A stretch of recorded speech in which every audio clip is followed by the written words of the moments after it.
The psychology of deep thinkers. There's a particular weight that settles in the chest of those who think too deeply. It's not the weight of knowledge, but the weight of knowing that most people will never understand the labyrinth of thoughts that spiral through your mind at 3 in the morning. If you've ever felt like an outsider looking in, watching the world spin with a strange detachment, as if you're observing life through thick glass, then you know the profound loneliness that comes with being a deep thinker. Carl Jung once wrote that the privilege of a lifetime is to become who you truly are. But what happens when who you truly are feels fundamentally different from everyone around you? What happens when your mind refuses to accept surface-level explanations? When you find yourself digging deeper into every conversation, every experience, every fleeting moment of existence? Today, we're diving into the hidden psychology of deep thinkers, those souls who carry the beautiful burden of seeing the world through layers most people never even know exist. The deep thinker sits in a crowded room and feels utterly alone. Not because they're antisocial or withdrawn, but because their mind operates on frequencies that seem to bypass the everyday chatter of small talk and surface connections.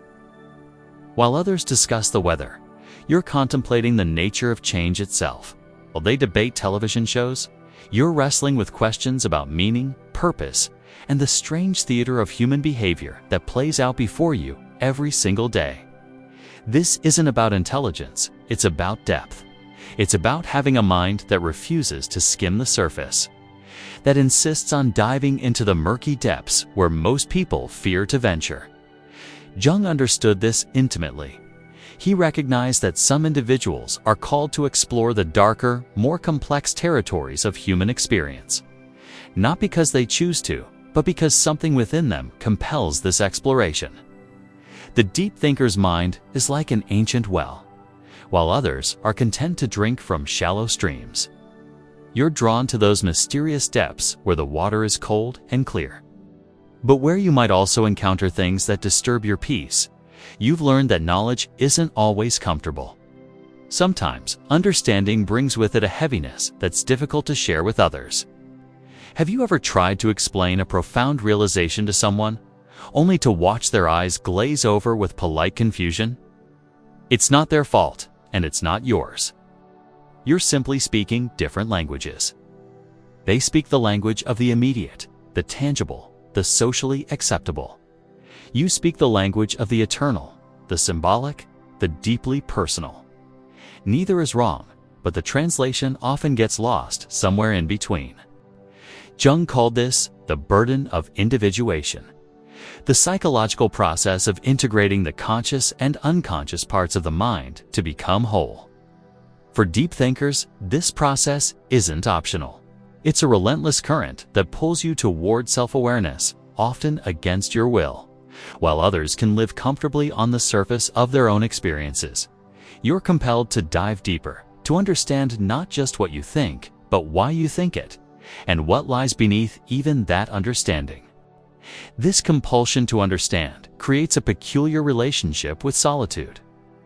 The deep thinker needs time alone, not because they dislike people, but because their minds require space to process the overwhelming complexity of existence.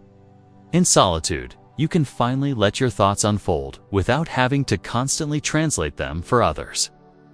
You can sit with paradoxes instead of resolving them, explore contradictions instead of avoiding them. But this gift of depth comes with its own shadow. The deeper you think, the more you realize how much you don't know. Every answer leads to 10 new questions. Every revelation opens a door to a room you never knew existed, filled with even greater mysteries. It's like being given a flashlight in an infinite cave system. The light helps you see, but it also reveals just how vast and unexplored the darkness truly is. The deep thinker often struggles with what psychologists call existential loneliness. Not the loneliness of being physically alone, but the loneliness of feeling fundamentally different in your approach to life. You watch others find contentment in simplicities that feel impossibly shallow to you. They seem satisfied with explanations that barely scratch the surface of your curiosity. They appear comfortable with certainties that you question at their very foundations. This can create a profound sense of alienation. You might find yourself pretending to be more conventional than you are, dimming your natural intensity to fit into social situations. You learn to speak in shorthand, to offer abbreviated versions of your thoughts that others can digest more easily. But this performance is exhausting, and over time, it can leave you feeling like you're living behind a mask. Jung recognized that this sense of being different isn't a flaw to be corrected. It's a calling to be honored. The deep thinker serves a crucial role in the collective human experience.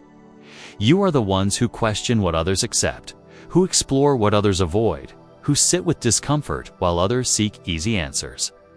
This isn't a burden you've chosen. It's a responsibility that has chosen you. The mind of a deep thinker operates like a sophisticated radar system, picking up signals that others miss entirely. You notice the subtext in conversations, the unspoken tensions in relationships, the patterns that connect seemingly unrelated events. This heightened perception can be overwhelming because you're constantly processing multiple layers of information that most people either don't see or choose to ignore. Consider how you experience a simple interaction with a stranger, where others might exchange pleasantries and move on. Your mind is cataloging body language, vocal inflections, the stories suggested by their clothing choices, the emotions flickering across their face. You're reading the novel of their experience while they're exchanging headlines. This isn't something you do consciously, it's simply how your perceptual apparatus works. This depth of perception extends to your relationship with yourself as well. While others might accept their moods and reactions at face value, you're compelled to dig deeper. Why did that comment trigger such a strong response? What childhood pattern is being activated? What unconscious belief is being challenged? Your internal world becomes a landscape to be explored rather than simply inhabited. Jung spoke of the collective unconscious, the shared reservoir of experiences common to all humanity.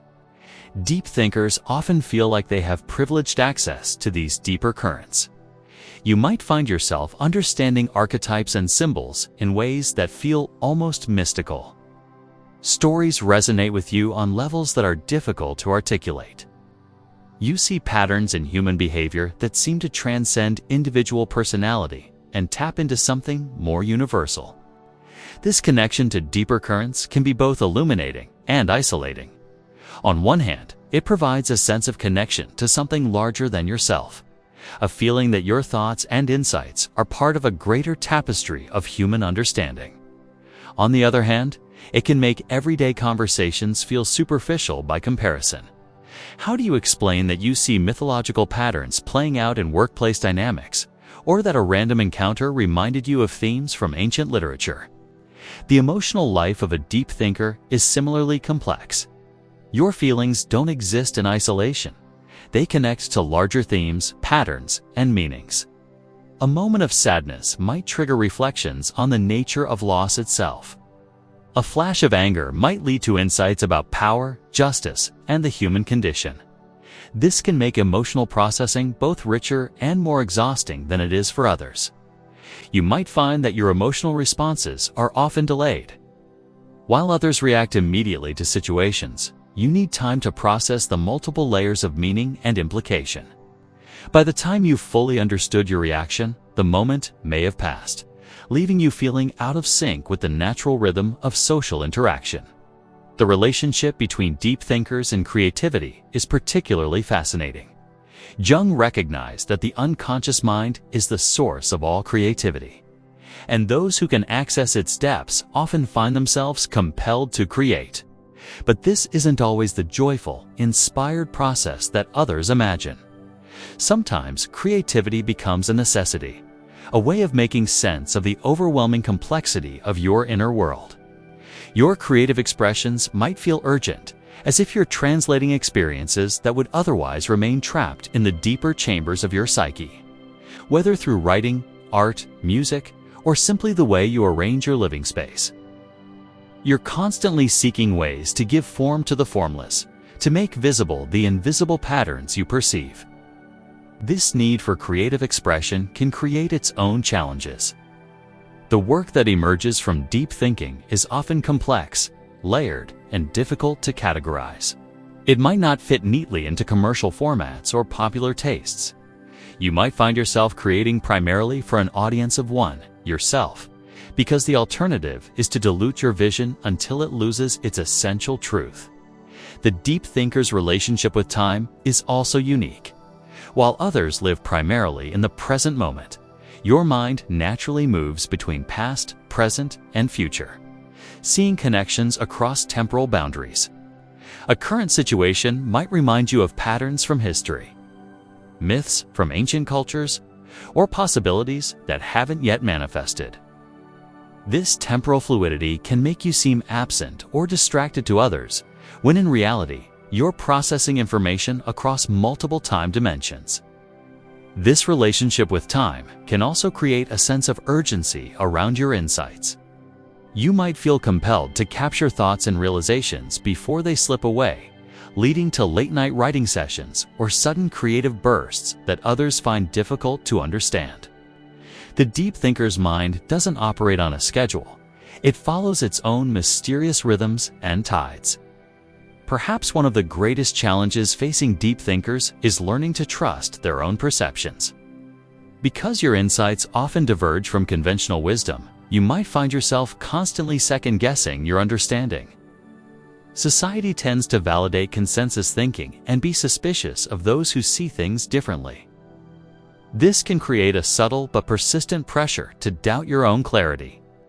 Jung emphasized the importance of trusting your inner voice, even when it leads you away from the crowd. The deep thinker's insights often prove to be ahead of their time, recognizing patterns and possibilities that others won't see for years or decades. But this requires tremendous faith in your own perceptual abilities and the courage to stand alone with your understanding when necessary. The healing journey for deep thinkers often involves learning to see their depth not as a burden, but as a gift. Yes, it can be lonely to see what others don't see, to feel what others don't feel, to question what others accept without thought.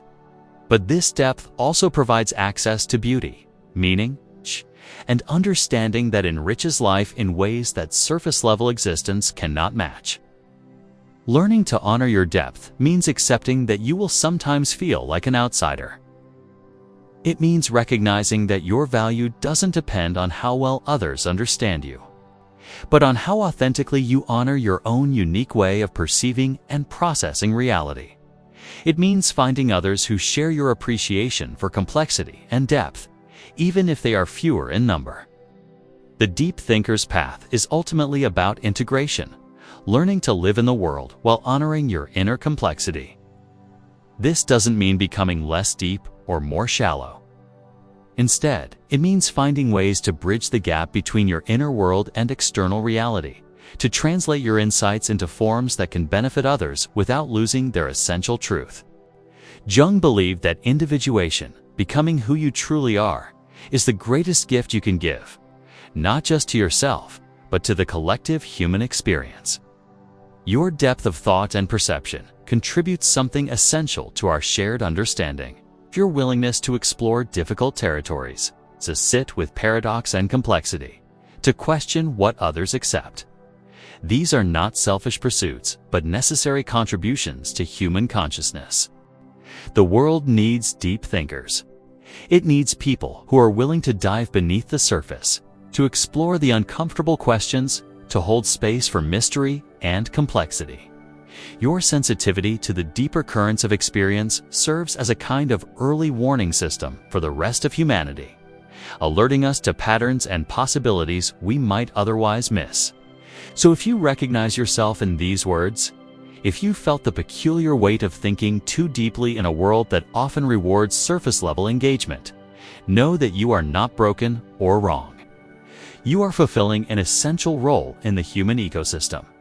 Your depth is not a flaw to be corrected, but a gift to be stewarded.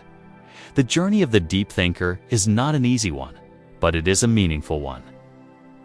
In a world that often feels increasingly shallow and disconnected, your commitment to depth and understanding becomes a form of service. You are the cartographers of inner space, the archaeologists of meaning, the translators of the ineffable. Trust your perceptions. Honor your insights.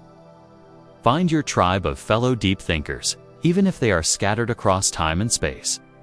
Most importantly, remember that your depth of thought and feeling is not something to be apologized for. It is something to be celebrated, cultivated, and shared with a world that desperately needs the wisdom that can only come from those brave enough to think deeply. In the quiet moments when you feel most alone with your thoughts, remember that you are part of an ancient lineage of deep thinkers who have always served as bridges between the known and unknown, the conscious and unconscious, the surface and the depths. Your questions matter. Your insights matter. You matter. If this message touched you, if these words resonated with the deep chambers of your soul, comment, "I honor my depth." Let this be your declaration that you will no longer apologize for thinking deeply, feeling deeply, or seeing deeply. The world needs your unique vision now more than ever.